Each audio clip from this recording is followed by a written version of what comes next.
I'm Jake Shannon from Scientific Wrestling, and I'm here to talk a little bit about catch wrestling.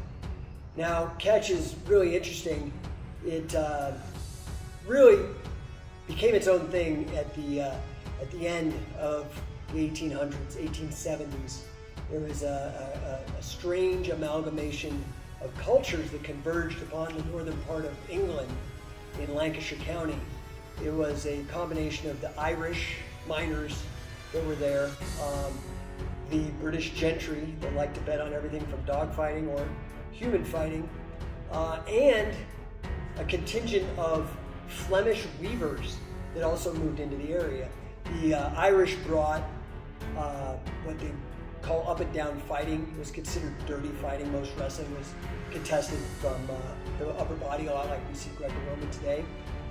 But these Irish fighters, they didn't care. They'd go to the ground, do rough and tumble. They were really nasty. They'd rip ears or try to rip your eyes out. And, there were some not pleasant things. Eventually, it got a little less violent, but not before they would wrestle with, basically it looked like golf shoes with cleats, and they'd kick each other's shins until they bled. And a lot of people died because there wasn't penicillin at this time, so they died from these simple infections.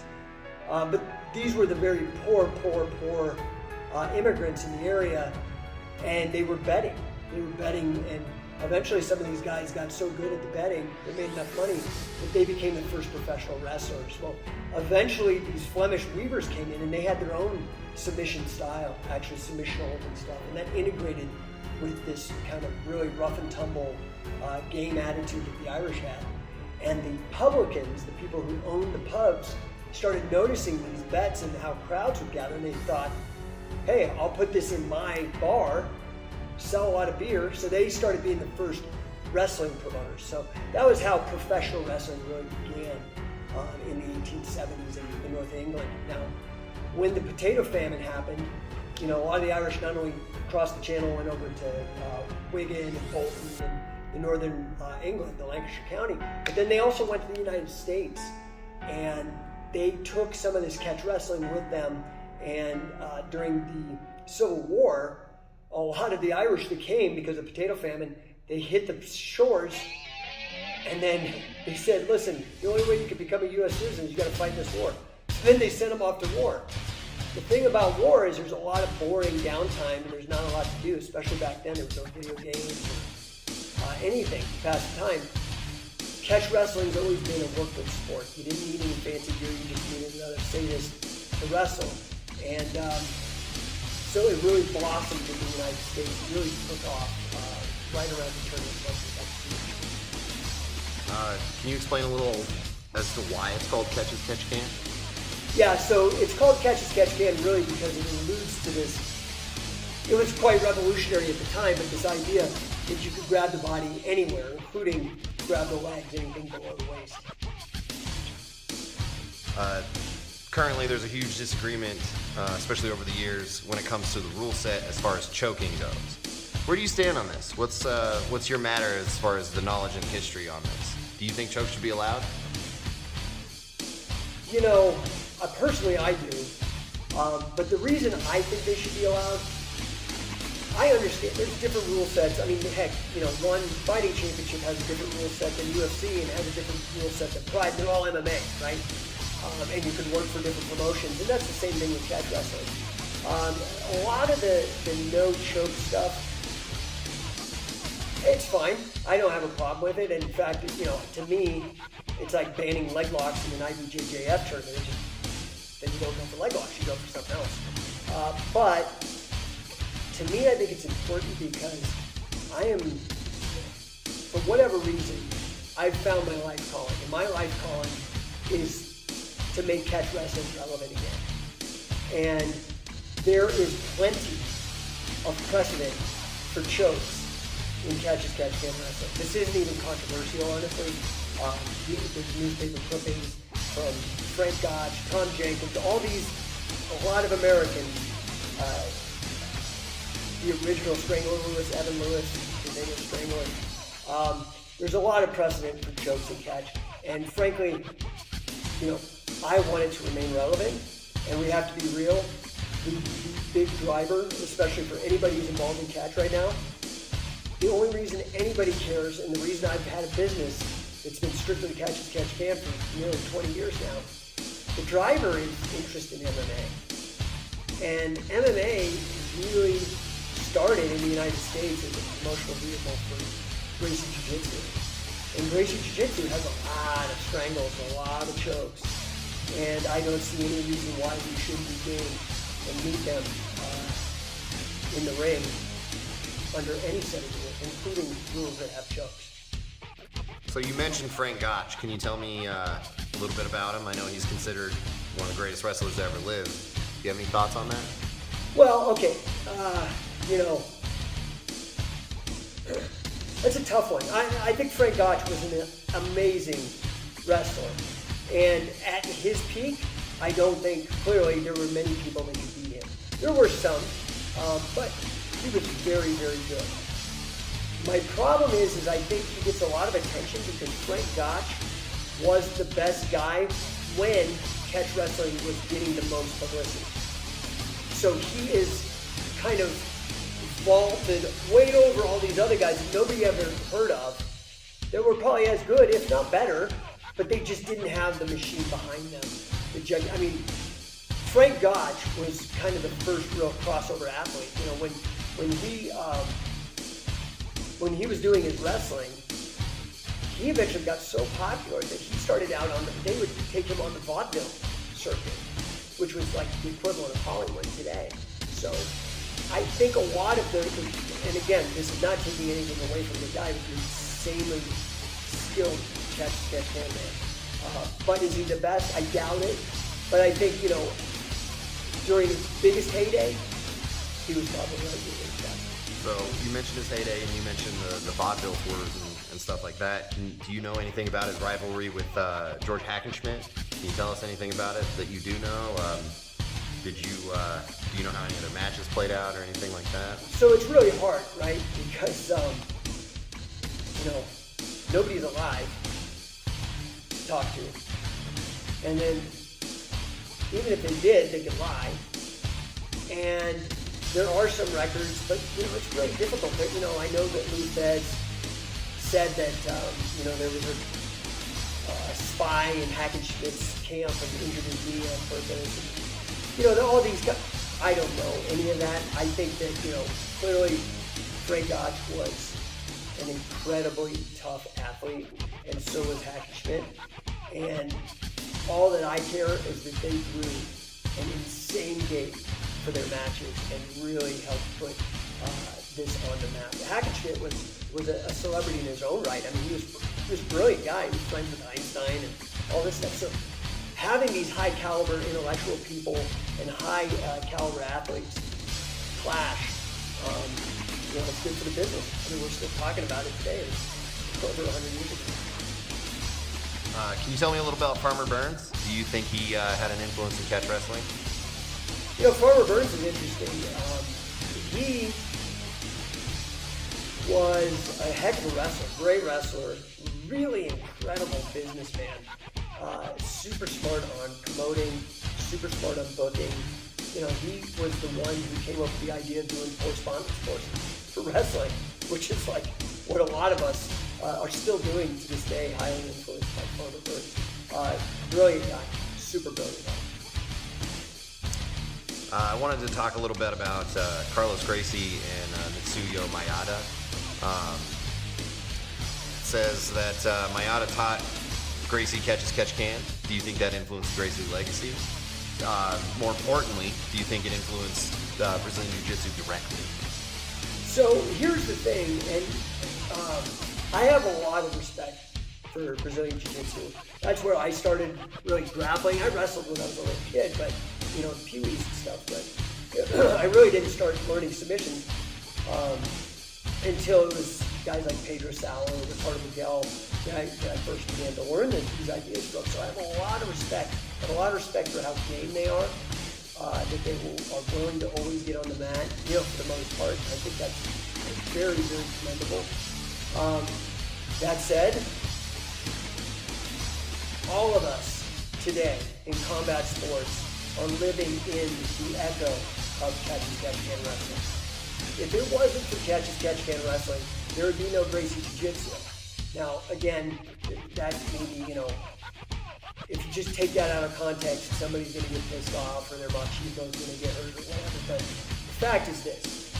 Maeda, who was the one who taught the Gracies when he immigrated to Brazil and taught the Gracie family and started the whole Brazilian Jiu-Jitsu movement, Maeda developed his style wrestling in the catch wrestling circuits. In professional wrestling, when it was an actual competitive, not an exhibition match. So he had to learn how to wrestle from his back. And that's where he developed all of it. He had the one control position that he liked, that guard position with the legs. And he worked a million setups from it and then taught the Gracies. It was very, very effective. But that system would not have developed had it not been for Maeda working with catch wrestlers originally. So, after World War I, catch wrestling transformed into a form of what we know today, like a WWE, AEW sort of theatrical professional wrestling. Can you explain a little bit about how that might have happened, how catch wrestling turned into a spectacle as opposed to a sport? It's simple. When you have a combat sport where it's one-on-one, and this is whether it's grappling or boxing, it only takes one person to fix a fight. And that's the person who loses, the person who throws the fight. You could be wrestling a guy, and he has no idea he's in on a work match. You just threw the match, and he thought he won, and boy, that's the best way. Nobody can catch the lie because there's only one person who knows. Now that happened in boxing. It's not controversial to say that there's been fights thrown in boxing, and a lot of it has to do with the fact that there's a lot of betting going on, and that's, as I said earlier, that's how catch wrestling, professional wrestling, started. Was these skilled grapplers taking side bets and earning a living from it. The problem is once you start gambling on something, you're going to start attracting in maybe people like the Mafia. I mean, it's not even controversial. The Mafia was very big in the boxing scene in the United States. The Yakuza is very big in the combat sports in Japan. Whenever there's bookies and things like that, there's going to be guys going around breaking legs to collect on bets. So it's just, the difference was boxing continued their work through booking. They book a tomato can against a better guy, and then you can kind of control more or less how the outcome's going to go. Wrestling just threw that out the window and straight co-leaded. So they took two different paths. And so as that went on, it became more and more farcical and ridiculous and more of a spectacle to draw crowds in, and less anything. It didn't look anything like real wrestling anymore. Do you think it's important to educate people the difference in professional wrestling as a sport, as a combat sport, as opposed to a theatrical attraction? Oh yeah, so I've been doing training camps and seminars and coaching. I started in 2003 because I ended up having some body issues. I'm totally obsessed, and I wasn't about to step away from this. I loved it, so I started coaching. And in that time, I've had Abu Dhabi competitors come to my camps. I've had Pride fighting champion veterans come to my camp. I've had NCAA wrestlers, D1 wrestlers come to my camp, all on the competition side, UFC fighters, all of that. But I've also had a lot of pro wrestling guys come in, like Daniel Bryan's come to a seminar, really big names. So, I mean, honestly, if you're over 10 years old, I think most people can tell the difference between an exhibition match and a competitive match. So I don't know that it's all that necessary, to like, hey, that's not real. Yeah, I don't think anybody. It's like George St. Pierre, fantastic fighter. In fact, he was one of Billy Robinson's favorites. He thought he would have been one of the best catch guys ever if he could have gotten his hands on it. But George St. Pierre, I'm watching, the Falcon and Winter Soldier or whatever, and I see him punching Captain America. do people look down their nose at George St. Pierre for taking a choreographed fight job? No, but everybody will look down their nose at somebody like Brock Lesnar or somebody who does the same thing, but it's done theatrically live instead of on celluloid. So, or digital, I guess. But my point is this: I don't think there's much controversy to be had there. The only time I think it's important is if maybe you're running a shoot promotion and you're trying to fake it to win on bets or something like that. I mean, that's unethical. But other than that, I don't think there's much of a controversy, honestly. So instead of following in the footsteps of Vince McMahon Sr. and Jim Crockett, stuff like that, the AAU modified catch wrestling into what we know today as folk style and freestyle wrestling. Do you think this is a crucial part of the future as far as wrestling as a competitive sport? And do you think if the AAU had never done this, how different would combat sports be in your eyes? Well, so this is really the difference between, say, the Olympics and UFC. The Olympics is the athletes are motivated by like national pride and personal pride, but there's not a lot of money in it. I mean, I know these guys, and a lot of these guys are poor. Pro fighters, on the other hand, sometimes the guy who's got the belt isn't the best guy on the planet. I mean, you do need to run like tournaments and tournaments and whatnot to really try to figure out who the best is. The problem is that, I think it was important. I'm glad that the AAU took the dangerous holds of catch can, took the dangerous holds out, and allowed people to wrestle at school and whatnot. I think the problem with having wrestling become socialized, okay, I mean like socialism, meaning state run, is that it's gone, man. It's so hard for somebody out of high school to find a club to wrestle with. There's not a lot of adults rolling because there's some sort of weird thing about the profit motive, or I don't know exactly what's going on, but people have had one hell of a hard time making money with folk style wrestling. And they've tried all kinds of things, but they're just not making a living. It's really difficult. So I'm glad the AAU did it because, man, you won't find a tougher person than somebody who came up through folk style and freestyle wrestling. It's like the hardest sport out there. The challenge is it's not sustainable that way. You do need to run it as a business. So I'm very grateful for organizations like UFC or Grappling Industries or Fight to Win. These people provide Metaboris, Subversive, that are actually paying athletes and allowing them to make a living doing what they love. Who is Billy Wicks? So, Billy Wicks, Pops, was a professional wrestler and a sheriff. I think he was a deputy sheriff. And he was one hell of a funny guy. He came up wrestling on the carnival circuit. He learned from a guy who learned from Farmer Burns. Henry Cohen was a Farmer Burns wrestler. And Henry Cohen trained Billy Wicks. And Billy Wicks was just a great guy. He was in North Carolina. He really had a group of guys that are still wrestling today that are doing great. Johnny Buck is a friend of mine, and he's won my tournament, the King of Catch Wrestling, a couple times. Very tough guy. He's still going today. He's one of Billy Wicks' guys. Billy Wicks was really great, really a good dude, and just wanted to share catch wrestling. But he was also, from what I understand, I knew him as a friend and a mentor, but never as a coach.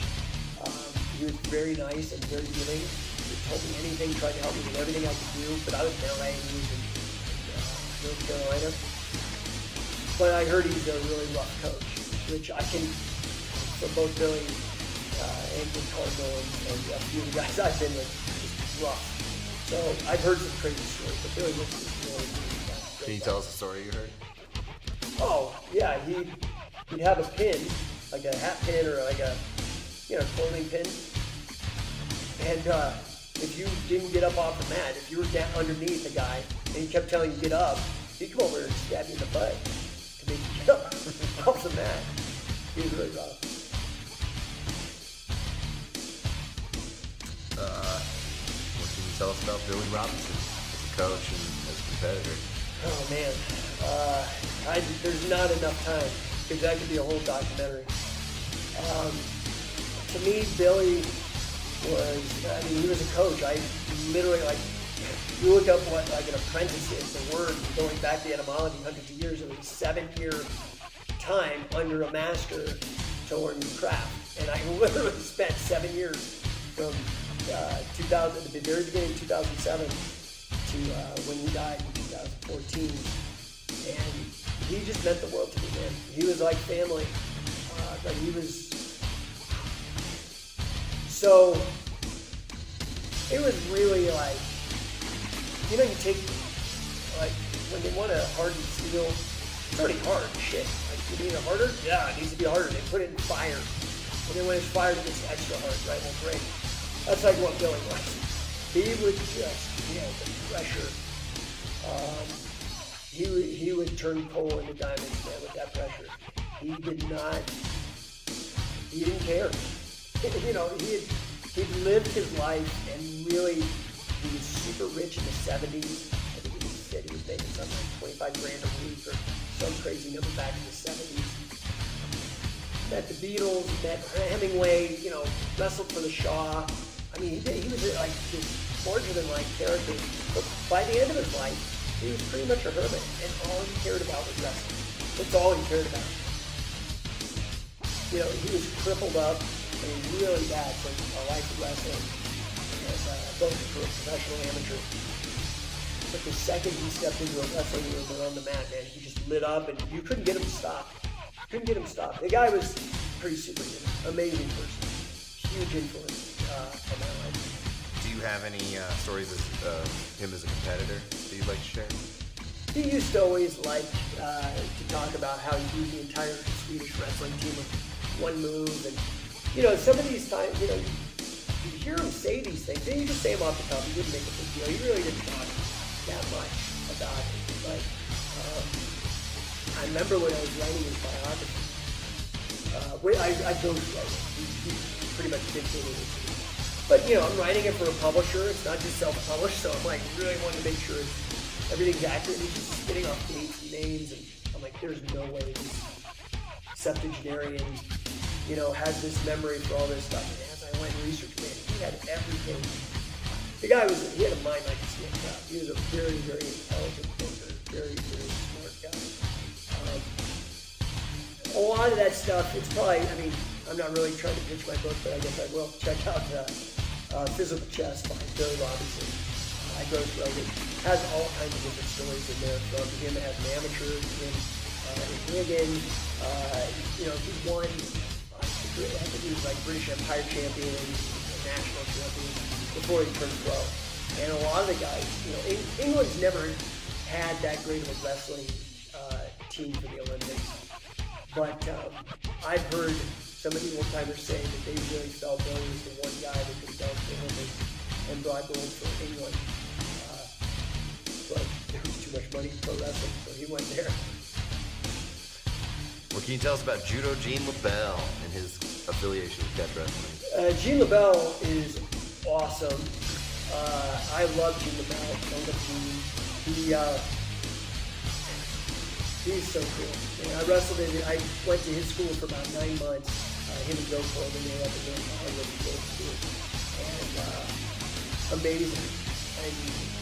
I wrestled there before I met Billy. I wrestled Joe Corbin, man, and that guy just could sweep me at will. He's such a talent. So, I wish more people knew of Gopor and Gene with the highest system that they've got. But,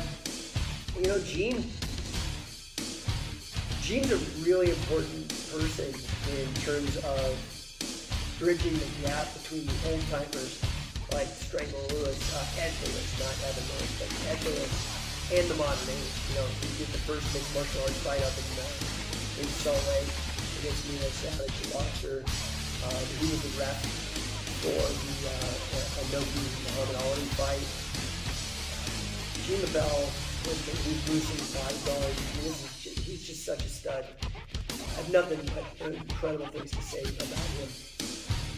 Gene is an interesting guy because I consider myself kind of a pure catch-as-catch-can person. I know the strategies and ideas of Jiu-Jitsu because we do Jiu-Jitsu on the mat, and so I understand in that regard. But I don't really get into it, it's not my thing. Gene was one of the first guys to be a hybrid grappler, where he was awesome on the catch.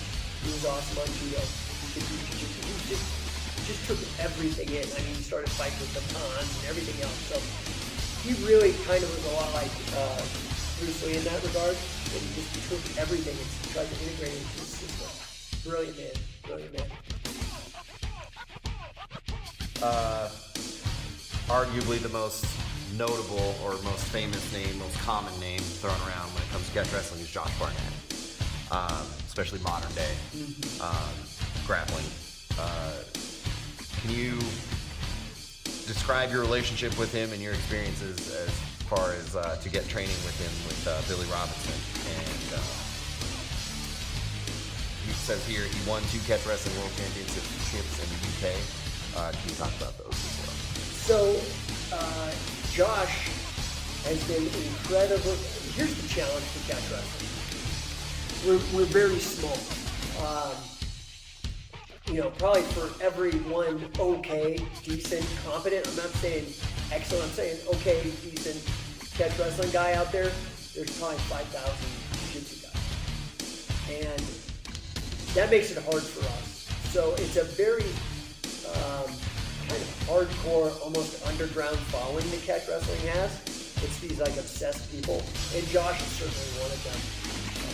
Josh has gone on record saying that he was given his BJJ black belt without ever taking a BJJ class, right? Because he beat them at their own game. He's going to do it. Josh is a really, really smart human being and incredibly tough. So he's a great fighter. He can play the physical chess, but here's a guy who can also take a kick to the head from Krokop. Like, unbelievably tough. I mean, that's just... Josh has been crucial because he's really carried the banner. It's like Sakuraba in the 2000s, early 2000s, and the end of the 20th century, and the beginning of the 21st, really carried the banner. And then it was like Sakuraba kind of aged, then Josh picked it up, and Josh did really well with it. I mean, from his matches with Lister to his performances with Ben Morris and all that stuff, and then obviously his years and decades in MMA. Josh is pretty much, he's kind of superhuman.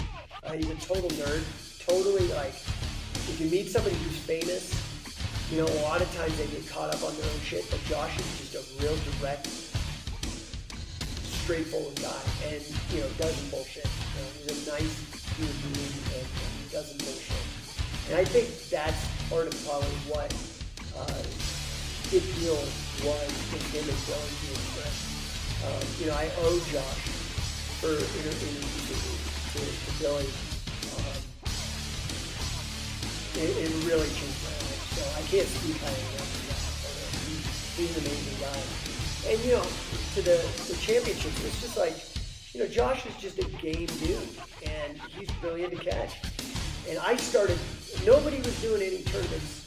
I started in 2007 because I was like, this needs to happen. This has to happen. This is what catch is. Wrestling, man. I mean, it's not everybody talking about it or shooting technique videos and talking about it. It's the competition. It's the show. It's the match. And, when I started, these tournaments are still pretty small. If you don't have a big backer like that. But, Josh said, I just beat all these jiu-jitsu guys. And now there's some people, these catch tournaments started catching on. And so he just was like, okay, yeah, I'm a catch wrestler, so I'm going to go and I'm going to take these belts. And that's what he did. He's an amazing human. Anything else you'd like to add? I just want to say, I'm very happy that Curran has decided to make this documentary, because Curran, for better or worse, has been bitten by the bug too. Like, he's totally obsessed with fight wrestling, which is good. The more people we get that are like Curran, higher level athletes, I mean, Division I wrestler, and the guy who just wrestled, Quentin, these are high level guys, you know what I mean? That's what we need. We need exposure, and we need money. Not hopefully UFC, Dana White's thing, to get the athletes and not the machine.